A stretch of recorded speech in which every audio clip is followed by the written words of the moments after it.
Okay, that's better. We not all sideways. Had to end the first video.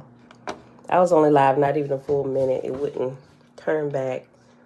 Right side up. It looked like I was sideways. So it may not have been sideways to y'all, but it looked sideways to me. And just to be sure, I just went ahead and ended it and just started the video over. All right, so, but I think we're good now. If I still look sideways to y'all, let me know. Uncle JB, shalom, shalom. I was just saying I just came on Facebook, but when I went live, it flipped me from right side up to sideways. And I wasn't sure if y'all saw it sideways or if it was just my camera. So I just ended it and came back live. Okay. All right, y'all. Happy Saturday, party people. I'm going to grab my stuff. All right, y'all. We're supposed to be watching for the new moon. Today. Actually, did I check yesterday? Yeah, I think we're supposed to be looking for it today. So hopefully it's clear. I ain't been able to see it in the last few months. Jen, good morning, Auntie. Blessings, blessings. I'm up here, y'all. I mean, I know y'all don't know. It's like, girl, you know your own pen that? Hold on, y'all.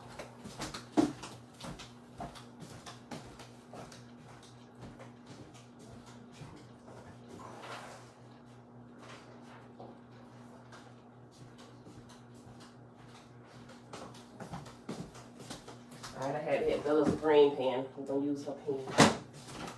Okay. All right, I got Bella's. Couldn't find mine. All right, well, it's going to work. Yeah, it's green, too. All right, beautiful people. Happy Saturday. It is April the 2nd, 2022, day 71 of year 4 of reading through the books of the law and the prophets. Another 4-year consecutive day count. Day 1089. All right, y'all. Today we are going to finish reading Tablet V in the Complete Annunaki Bible. It was Tablet V, right? Yeah, Tablet V. Which would be pretty short because it's on like 4 pages left. But I'm wondering, because it's Saturday, maybe we'll see. No, I'm not going to do that. We're going to finish Tablet V, and then we're going to finish My Big Toe. I don't want to keep pushing that out. All right, so that's what we're going to do. We're going to finish up this, which is going to take us all but maybe 10 minutes, right? So, look at this. Tablet V, starting on page 347. All the way. I'm just going to put the ending page now, 349. And then we're going to pick back up My Big Toe. All right. Let's do this. Lavon, blessings, blessings. Oh, yeah, we paused that, too. Oh, yeah. Oh, you know what? Oh, wait. We could finish My Big Toe today. We could finish it today, y'all, because we paused. Oh, we're going to finish it. Let's go for it. We're going to finish it. Okay. I forgot how close we were to the end. I thought we still had like 2 chapters left. All right. But anyway, blessed be the most holy that has awakened us again on another day. Y'all can't find my karma, so I got to use like my little oil on my lips. Okay.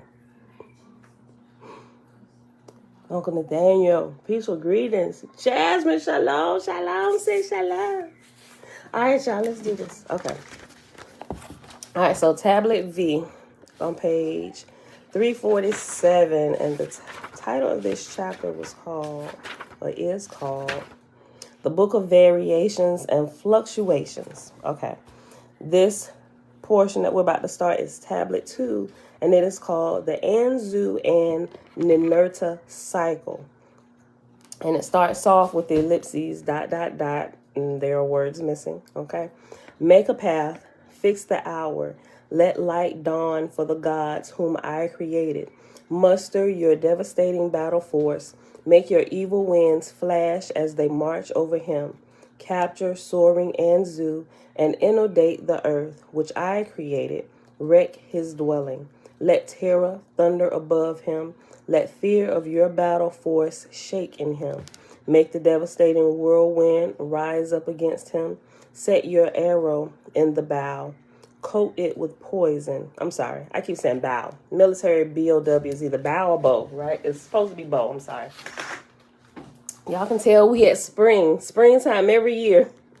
The sun starts shining bright through this window. During the wintertime, fall and the winter, it wanes away. It's still rising in the same place, but it don't shine through the window like it do in the springtime. It's amazing. I go back and look through all the videos. And you can tell the pictures where it has that beam of bright light with the rays. You can tell we're in the springtime or summer, right? And that's beautiful.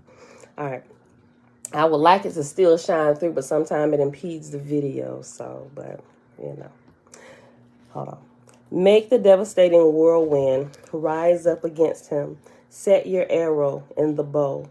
Coat it with poison.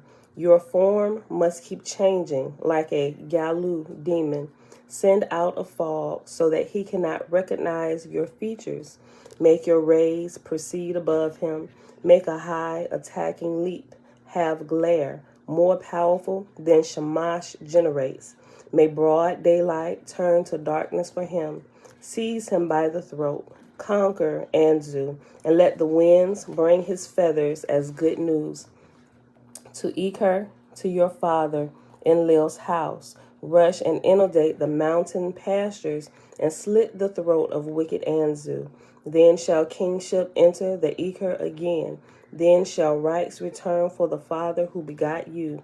Then surely shall shrines be created. Establish your cult centers all over the four quarters. Your cult centers shall enter the Iker. Show your prowess to the gods, and your name shall be powerful. The warrior listened to his mother's words. He hunched in trepidation and went into hiding. The Lord took charge of the seven of battle. The warrior took charge of the seven evil winds who dance in the dust, the seven whirlwinds. He mustered a battle array, made war with a terrifying formation. Even the gales were silent at his side, poised for conflict. On the mountainside, Anzu and Inerta faced each other.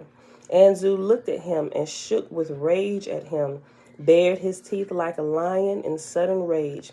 In utter fury, shouted to the warrior, I have taken away every sacred right, and I am in charge of all the Annunaki orders. Who are you to come to do battle against me? Give your reasons. Insolently, his speech rushed out at him. The warrior Ninurta answered Anzu, I am the avenger of the Duranki gods, who established the Duranki, the cult center of the broad earth. Anzu listened to his speech, then hurled himself furiously amid the mountains. Darkness fell over the mountain, and their faces were overcast. Shamash, the light of the gods, was overcast by darkness. Gira, the fires of the gods, was overcast by darkness. Adad, the storm god, roared like a lion. His den joined that of Anzu. A clash between battle arrays. War became imminent. The flood, weapon mask, the armor-plated breast was bathed in blood. Clouds of death rained down. An arrow flashed lightning. Carelessly, the battle force roared between them. The powerful, superb one, son of Mami, trusted of Anu and Dagan, beloved of the Enki, the far-sighted one, aimed the shaft at him from the bow's curve, but it did not go near Anzu. The shaft turned back. Anzu shouted at it, You, shaft that came, return to your reed thicket. Bow frame, back to your corpse. Bowstring, back to the ram's gut. Feathers, return to the birds. As Anzu said these words, he was holding the tablet of destinies in his hand, and they influenced the string of the bow. The arrows did not come near his body. Deadly silence came over the battle, and conflict ceased. Weapons stopped and did not capture Anzu amid the mountains. The Nerta shouted out and instructed his messenger, Repeat to the far-sighted Enki the actions you have seen. The Lord's message is, Ninurta was encircling Anzu, and Ninurta was wrapped in devastation's dust. But when he set the shaft to the bow, drew it taut, and aimed the shaft at him from the bow's curve, it did not go near Anzu. The shaft turned back as Anzu shouted at it. The message was carried to the far-sighted Enki. The far-sighted one listened to his son's words. called out and instructed the messenger, repeat to your Lord what I say, and everything I tell you, repeat to him. Don't let the battle slacken. Press home your victory. Tire him out so that he sheds his pinions in the clash of tempests. Take a throw stick to follow your arrows and cut off his pinions. Detach both right and left. When he sees his wings and gives his utterance, shouts wing to wing, don't panic. Draw taut from the curve of your bow.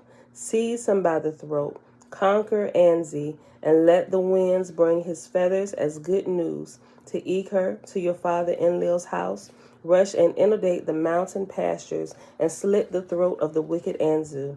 Then shall kingship enter Eker again. Then shall rights return for the Father who begot you. Then surely shall shrines be created. Establish your cult centers all over the four quarters. Your cult centers shall enter the Eker. Show prowess to the gods, and your name shall be powerful. The messenger bowed and took the message, carried the battle, dispatched to his lord. Everything Inki told him, he repeated to him. Ninurta listened to the words of far-sighted Inki, brought by his messenger. He went into hiding. The Lord conjured the seven of battle. The warrior conjured the seven evil winds, who dance in the dust, the seven whirlwinds. He mustered a battle array, made war with a terrifying formation. Even the gales were silent at his side, poised for conflict. And that, my beautiful people, is the end of Tablet V. So we pause here. And we are on page, starting tomorrow with Tablet W, we are on page 350. It is 398 pages that we're reading. So you got Tablet W. It goes all the way to Z. But Tablet, Tablet X, Book of Crossings, and the Ilu Stargates, it has a lot of sigils in it. So it's reading, but some of the pages are just like sigils, you know. So they're like it's really no reading through that tablet. So we should be able to get through that one in a day. And we'll be done with this. I want to say by this time, probably Thursday or Friday. Tablet Z is the last one, and that's pretty long. Yeah, and Tablet Z ends on 398. So I want to say definitely by Saturday, I'm almost certain of it, that we're going to be done with this, and we'll be starting in the OSP. All right, y'all. So I hope y'all enjoyed that. Oh, great spirit, let us glorify you in everything we do. Thank you for letting us know that we are in the new year. You are welcome. You're welcome. That last part wasn't a prayer. It was, they asked the question yesterday. I just kind of read it like it flowed into the little prayer. That wasn't a part of the prayer. You're welcome. All right, y'all. So picking back up on page 282 on, what is this, chapter 33. Okay, the title of this chapter is Infinity Gets Too Big for Real Britches. A recap. I don't remember. Finite AM will become clear. Are you following me here? Do you get the idea of how unnecessarily big infinity is when you're talking about a real thing?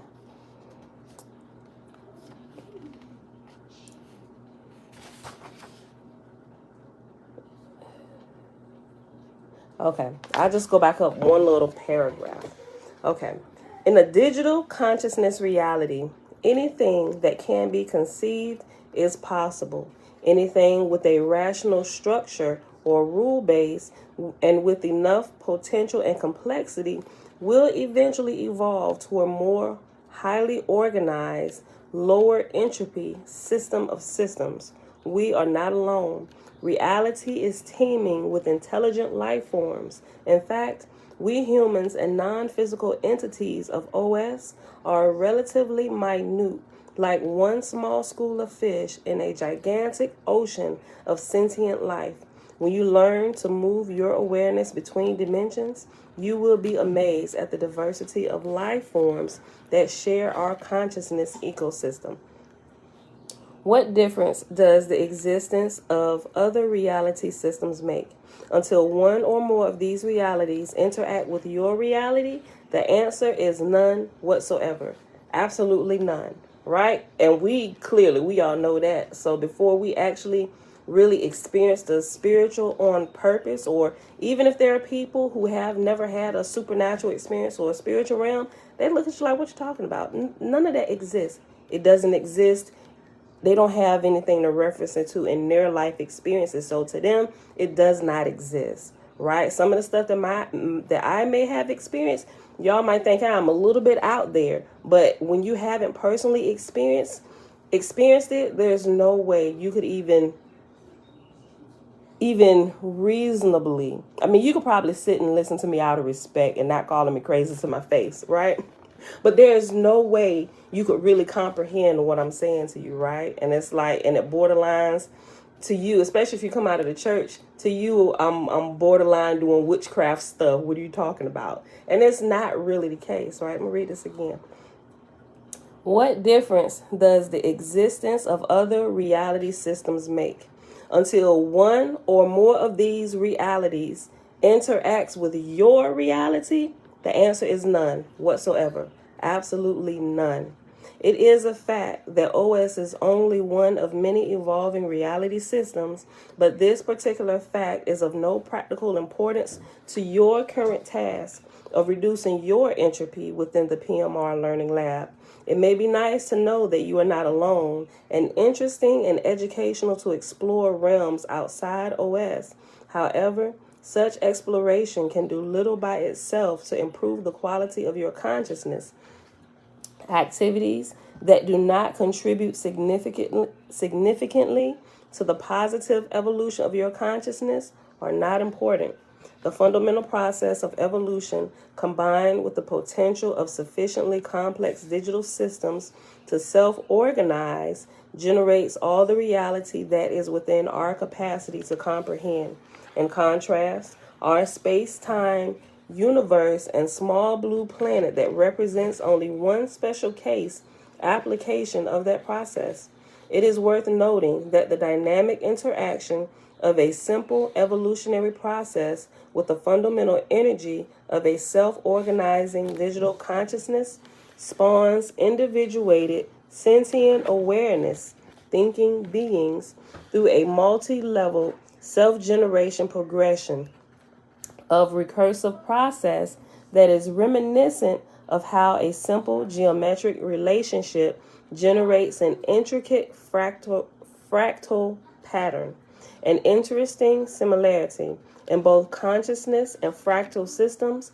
Each part of the pattern defines the process necessary to generate the whole.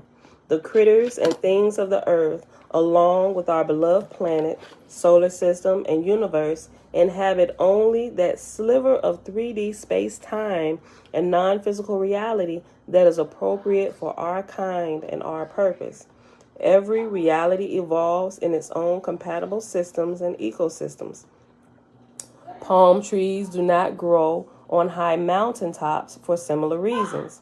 The space-time rule set is only appropriate for a tiny subset of reality. Other rule sets define consistent causalities elsewhere that are unimaginable to the residents of PMR. Consciousness and evolution have few limits placed upon their combined creativity. If any system or subsystem is profitable, can lead to self-initiated entropy reduction, it probably exists. Why would you believe that a reality system like OS are the only ones likely to be profitable when your mind can comprehend no more than an infinitesimal subset of the possibilities? Do not let your beliefs and the limitations of your current knowledge limit your notion of what is possible. Letting your ignorance define the limits of an acceptable reality is bad science. Unfortunately, it is also the norm. That is why young scientists make the most dramatic breakthroughs. When you believe that you know, but you do not, You cut yourself off from the possibility of ever knowing. Oh, that is good.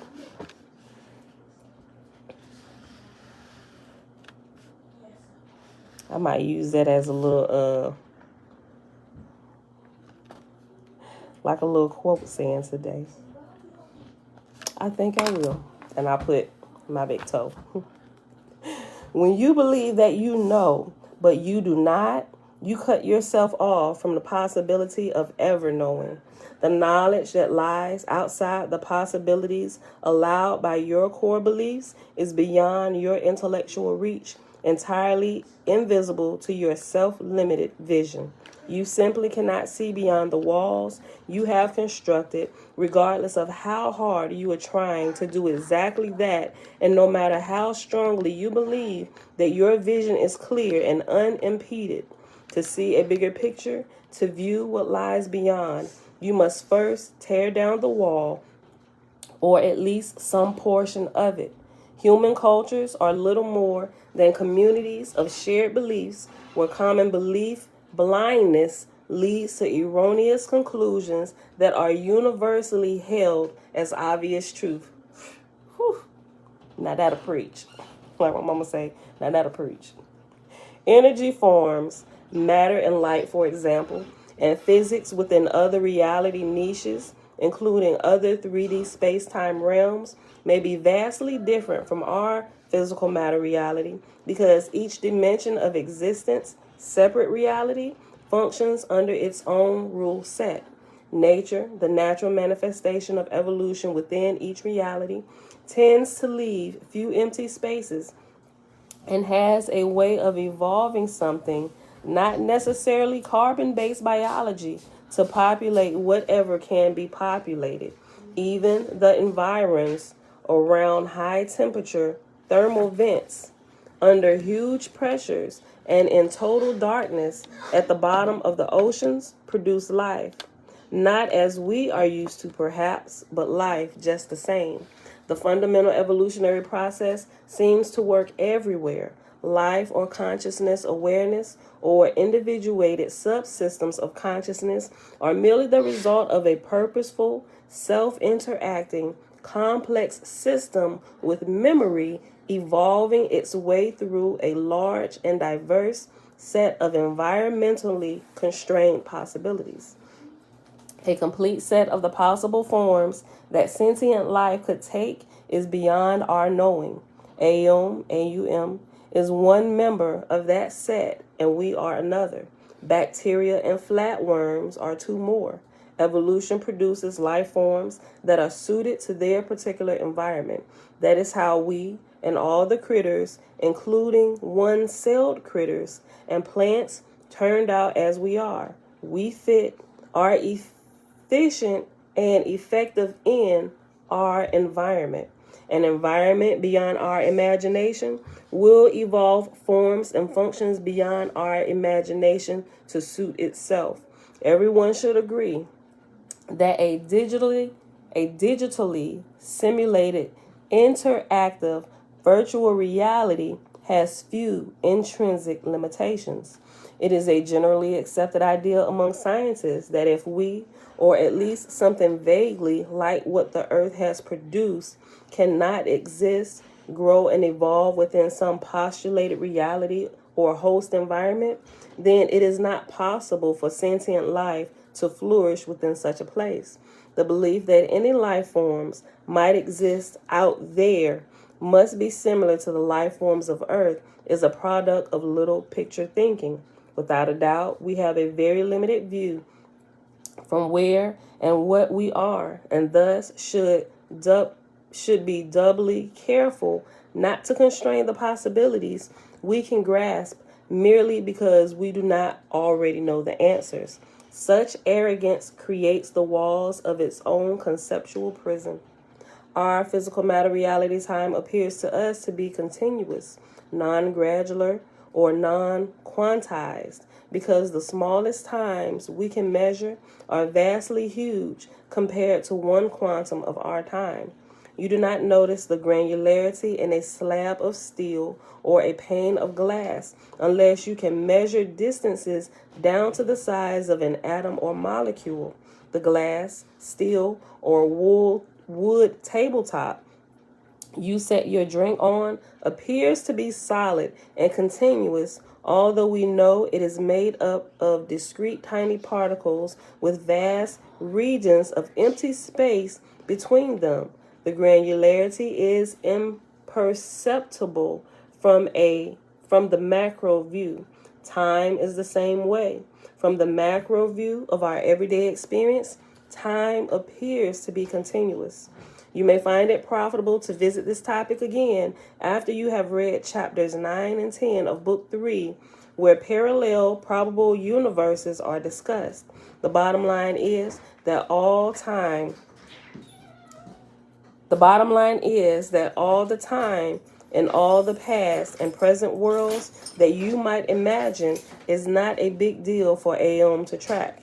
In time, as well as space, we will see that apparently infinite, but actually finite, is much, much more than enough to accomplish everything we have laid at the feet of a real Aum and a real TBC. It is reasonable to assume that Aum and TBC have multiple gazillions of margin, extra capacity, left over to grow into and play with. Although Aum is a big dude with a lot to do and keep track of, being infinite is not a prerequisite for the position. That's good. Maybe I might use that for the title. Being infinite is not a prerequisite for the position. I like that. It's kind of conservative. I keep some of the shenanigans off the page. When I did my last couple titles, the porn people start popping up again in the comments. I'm like, okay, yeah, I got to be careful how I word stuff in my titles, because when they do their searches, I seem to pop up with the smut that comes up.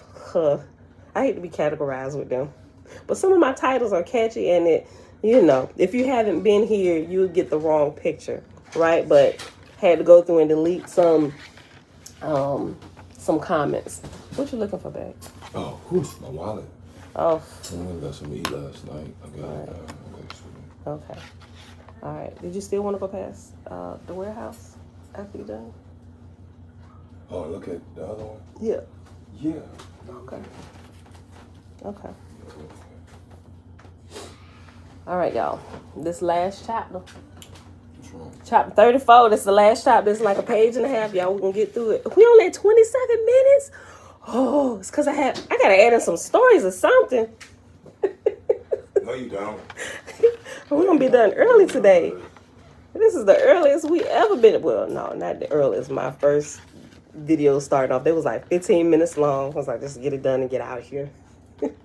Okay, chapter 34, the last chapter of My Big Toe. And it says, Section 2, Postlude. Hail, hardy readers. Thou hast shown divine patience and great tenacity. Give yourselves a hand. Y'all lasted through this. Really, it's 5 a.m. Where you at? Yo, name. Well, you know what? Kudos to you for showing up or just popping your head in. Well, we on Eastern time. I'm not sure where you at. You might be in like California or something with Jen. But we start every day over here at 7:15 a.m. So, yeah, you might be in California somewhere off up in that time zone. All right, babe. All right. I'll see you in a bit. Love you too. All right, so, but it's too early for you. Going back to sleep. You in California? Okay, California. Okay. Well, welcome to my dojo, right? All right, y'all, let's read this last little chapter. Okay. I know it has been a wild ride and that you are wondering what to make of all these new concepts and ideas piled one upon another upon the next like food on a plate of a teenage boy at an all-you-can-eat junk food buffet. What's worse, most readers probably have little experience that can help them evaluate the truth of what you have just read. That is the nature of big truth. It is either trivially obvious or totally opaque. There is no need to make judgments or jump to conclusions. Do not believe anything for or against. Maintain an open mind and realize that you are only at the beginning of this journey. If everything made sense early on, it wouldn't be a particularly complex exposition, and a trilogy would not be required. Because I am taking most of you on a trip far beyond your wildest musings, you should expect this early in the unfolding to feel somewhat ambivalent, lost, and pleased, always skeptical. If you have little experience systematically exploring the larger reality of inner space, what you read here will no doubt seem abstruse, unsubstantiated, and beyond knowing. It is not. It only seems, hold on, I need a sip of water. Hold on. Okay. It only seems that way from the perspective of your culture and your self-limited experience. Consider how a 5-year-old child or your favorite pet critter views and understands the larger world it lives in. Many things will seem absolutely beyond anyone's possible knowing when they are actually only out of sight of a limited vision and understanding.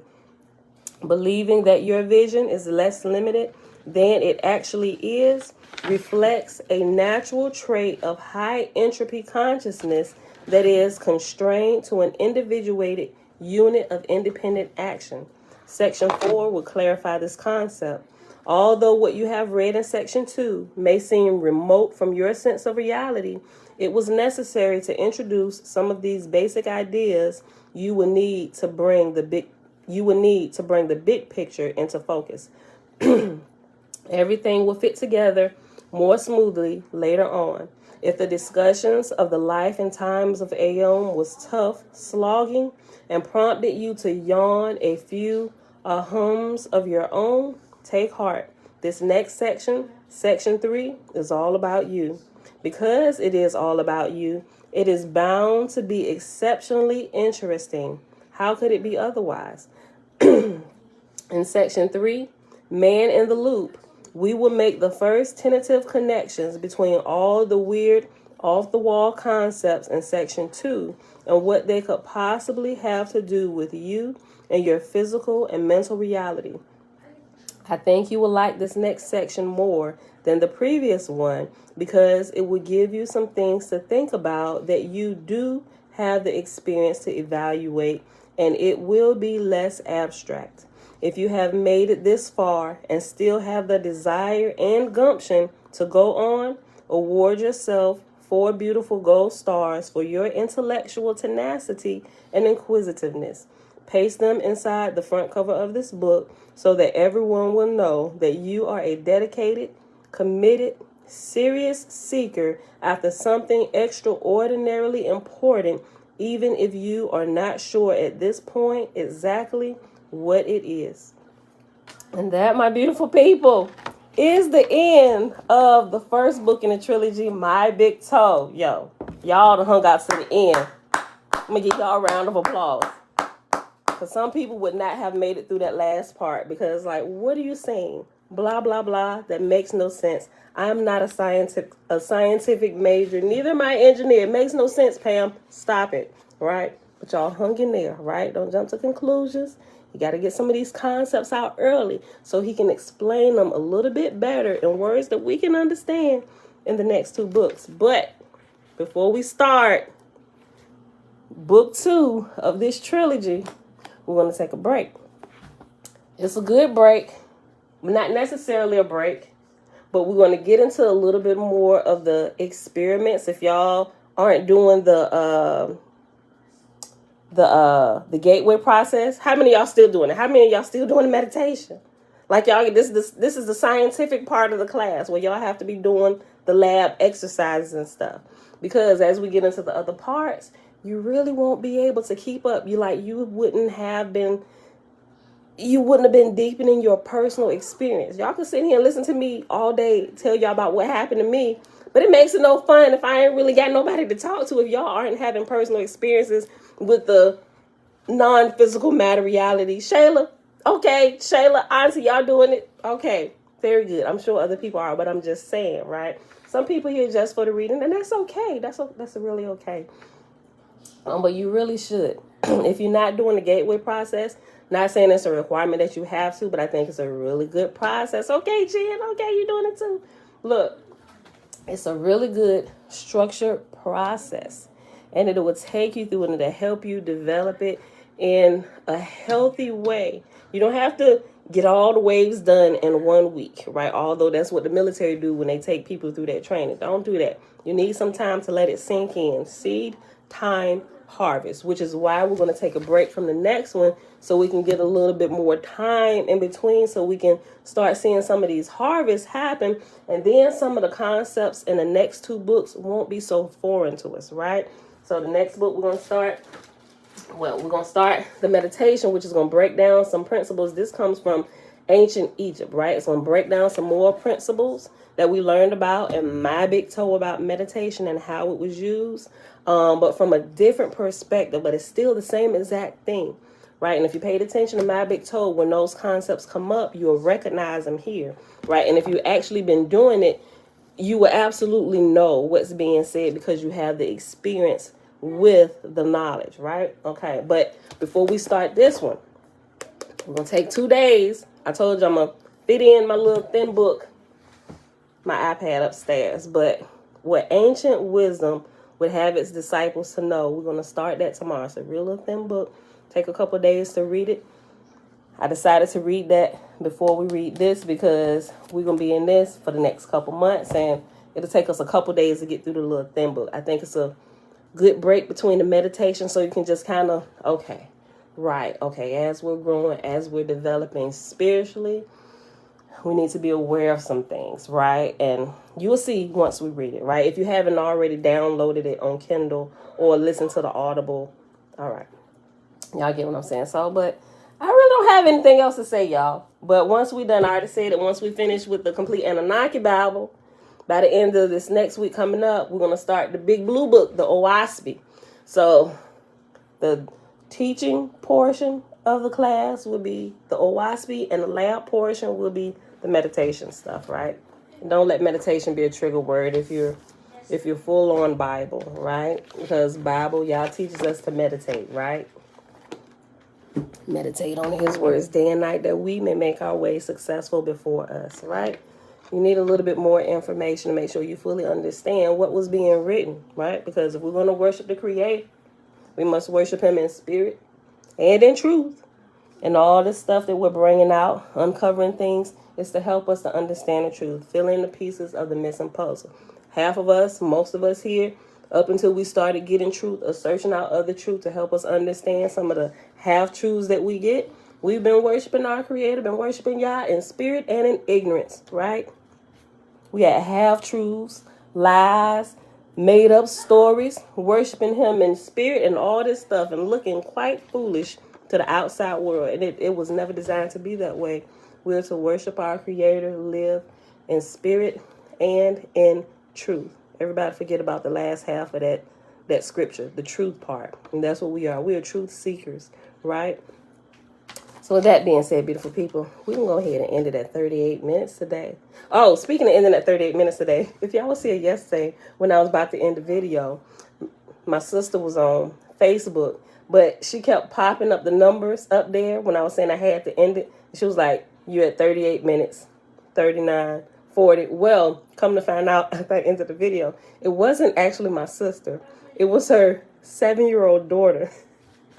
My sister was doing her hair and she was holding the phone and they was watching us. So when my niece heard that I was about to end the video, she's like, okay, Pam, I'm timing you. So every minute that I kept on talking, she kept posting a number, 38, 39, 40, 41. I'm like, girl, I'm going to get you. But, so I just wanted to share that with y'all so y'all wouldn't think my sister was a complete butthole.